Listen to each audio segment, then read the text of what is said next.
If you've been in the photo booth community for any amount of time, you've probably seen the question of how to get the best quality out of an iPad photo booth. And that's exactly what I'm going to be sharing with you today. Today, I'm going to dive into the 3 tips on how to get the best quality photos out of your iPad photo booth. My name's Nicole, and this is Own Your Moment Co. The very first tip involves manual settings. By default, if you're using the Salsa photo booth especially, the camera settings are set to auto. This means that exposure will adjust according to the environment. If you're a complete beginner, it may be overwhelming for you to learn new equipment and how to handle manual adjustments. So it's definitely okay to start out with auto, but if you're looking to get the best quality possible, you're gonna wanna set it to manual and adjust the settings yourself. The biggest reason for this is that it allows you to maintain a consistent gallery throughout the event. In a wedding, for example, the environment's lighting is going to change throughout the evening. You're gonna have the lights on during dinner, but then as soon as the reception gets going, the lights will change, and suddenly you don't have all of that lighting helping you out. And then if you're in auto, your booth will make adjustments, but it's not always accurate. Sometimes it'll make the guest skin tones too red or too warm and yellow, underexposed, really grainy, or even overexposed. With that, it's definitely in your best interest to learn how to manually adjust your photo booth settings to get the best quality photo. For this demonstration, I'll be using my Salsa photo booth and the Salsa software. In the camera settings tab, you'll see a white balance tab. Click on this and it'll take you to where you can adjust the white balance. If you don't know what white balance is, it's essentially a slider that you can manipulate to keep everything balanced to white. It may be helpful for you in the few times that you start manually adjusting your settings that you bring something white so that you can help train your eye to recognize a true white. Otherwise, you can move the slider to adjust to your liking. The situations that I've had to adjust the white balance the most is when the venue has a lot of yellow or warm lights. Then I'll go in and move the slider closer to blue to compensate for that warm lighting and bring it closer to a true white. Many times I don't need to adjust the slider at all, but at least now you know how to do it.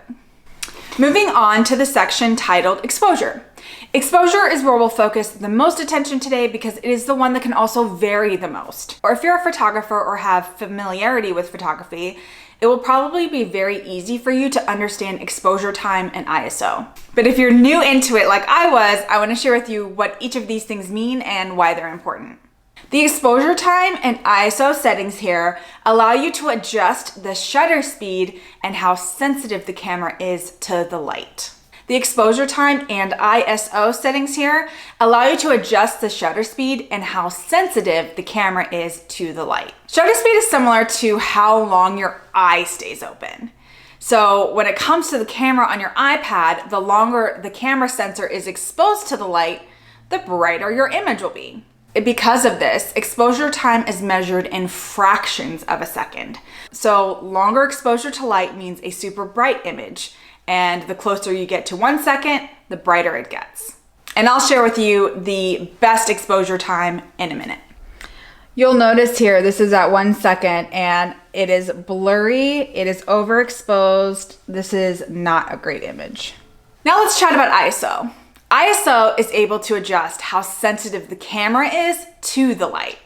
The higher the ISO, the more sensitive the camera will be to the light and the brighter the capture. Something to note here is that if you increase the ISO to brighten your image, but the room is not well lit, this is where you'll see noise or that grainy kind of texture to the image, and it just makes it unfuzzy and unclear. This is not our goal with this, as you can probably imagine, and we definitely want a clear image, so we're gonna make sure that we keep our ISO nice and low. So the settings recommendation from Photo Booth Supply Co. is 1/60 for exposure time. I found this to work really well for me. When I'm training my new team members, I instruct them to keep the exposure time to 1/60, and that's worked beautifully. The ISO is what I'll typically adjust if I need to, but 99% of the time, my ISO is set to 0. I want to put an asterisk here because there are a lot of other things I do to be able to allow my ISO to be 0. So if you're just starting out, don't stop here. Make sure you listen to the rest of the video to see the other recommendations that are coupled with keeping the ISO close to 0. I also want to put a disclaimer out there that it is very important to make sure you're adjusting your manual exposure settings for every event. Every event is going to have different lighting that you'll have to adjust for.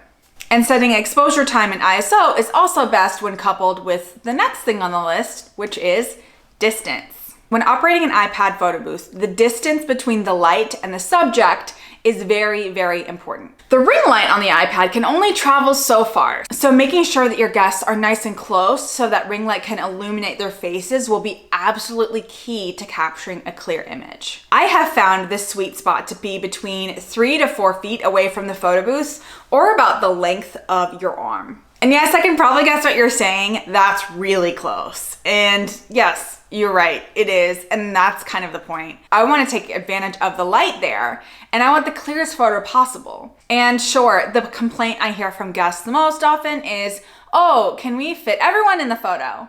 And my response to that is, sure, just cuddle in. It's gonna mean that you're gonna have to layer, you're gonna have 2 people in the front, 3 people in the back, and it'll just be like a photo booth in the mall.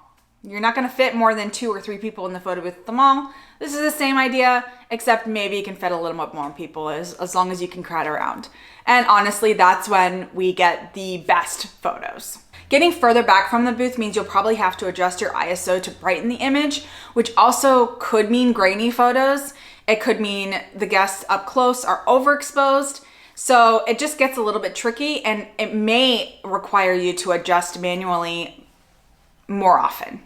So I definitely just recommend setting the booth up and really testing the distance to find that sweet spot for your event and guests. You can also get really creative with guests on placement if you are concerned about the issue of guests complaining about being too close. What I've seen suggestions for are gaff tape on the floor, like a big X, saying stand here. Or I've had people suggest a rug that says stand here.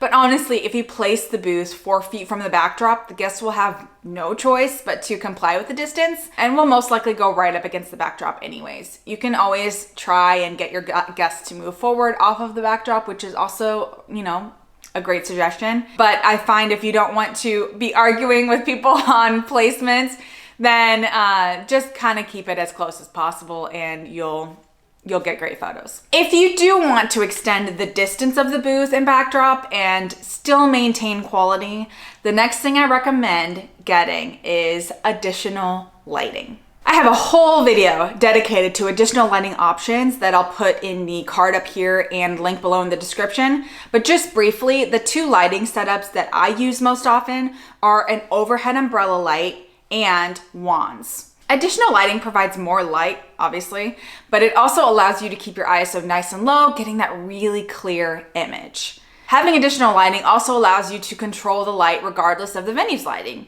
as it adjusts throughout the event. It helps reduce shadows and can help you extend the distance between the booth and the guests. If I'm doing glam, like black and white photos, I will bring out both lighting sets so that I can reduce as much shadowing as possible and get that beautiful black and white contrast. I have a video dedicated to that as well that you can find below. As far as placement of the additional lighting, if you're doing an overhead light, the best place for that will be above the iPad booth and angled down. This will help illuminate the guests' faces and reduce shadowing behind them. If you are using wand lights, those are best placed at the midpoint between the booth and the backdrop.